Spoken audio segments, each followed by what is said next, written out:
C'est l'image du jour, cette échappée incroyable des juniors de Tamarif Anoui de Bourabura. Aucune opposition. Après une heure de course, les jeux sont déjà pliés.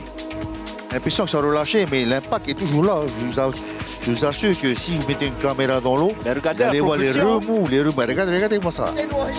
Chez les femmes également, scénario inattendu, ce combat entre l'équipe de Teva sur son A rouge et cette équipe hawaïenne d'Outrider. Il ne faudra pas longtemps pour cette équipe étrangère pour faire la différence. À l'entrée de passe de Tiawapiti, elle creuse l'écart. Il va falloir beaucoup de ressources mentales et physiques à l'équipage de Teva pour revenir à hauteur de Outrider. Et pour les juniors de Tamarif Anoui, aucune inquiétude sur le retour. Avec plus de 700 mètres d'avance, la victoire est assurée. 1h25 minutes 32 secondes au finish.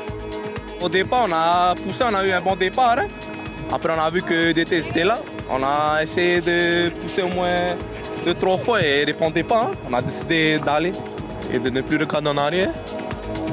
Sur les derniers mètres également, les femmes d'Outrider n'ont rien lâché malgré la menace de Teva. 1h39 minutes et 4 secondes à l'arrivée. Elle est fatiguée, elle est épuisée. Ce fut une course difficile, palpitante avec cette équipe de Teva. Elles ont également réalisé une longue saison. Et donc c'est la consécration pour elles ici à Hawaii Kinui. Et là, franchement, waouh, deuxième place, rien à dire. Pour une fois, je suis fier de cette deuxième place. Je félicite toutes mes filles, franchement, rien à dire. C'est parti, les copains, le départ de cette deuxième étape. Et pour la course phare du jour, celle des hommes, l'équipe de Shell ne tarde pas à sortir son épingle du jeu. Beaucoup de clubs ont essayé comme la veille de s'accrocher au rythme imposé, comme le Team OPT Hinaroria et EDTVA. Sauf qu'au fur et à mesure des kilomètres, la fraîcheur physique des protégés de David Tepava fait la différence. Il faudra attendre les derniers kilomètres pour voir un retour impressionnant de l'équipe de Hinaroria sur Shell. Un scénario incroyable à ce niveau de la compétition. Regardez comment est-ce que Hinaroria est en train peut-être de s'envoler vers la victoire. Sur les derniers mètres, c'est l'expérience des rameurs de Shell qui fait la différence.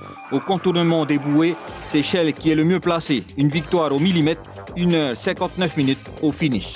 C'est dire qu'il ne faut pas paniquer, même si on se cherchait un peu. On avait du mal à prendre nos vagues. Après la fin, c'était au physique. Le classement général, je pense qu'on est monté sur le podium. Enfin, on espère. Et voilà, on est très content de notre performance aujourd'hui. Shell a été très fort aujourd'hui. Félicitations. Au classement général, Shell conserve son maillot jaune de leader. Par contre, l'équipe de Hinaroria réalise la belle opération en remontant à la deuxième place devant Ed Hetiva. L'information en continu sur Polynésie la première, Internet et réseaux sociaux.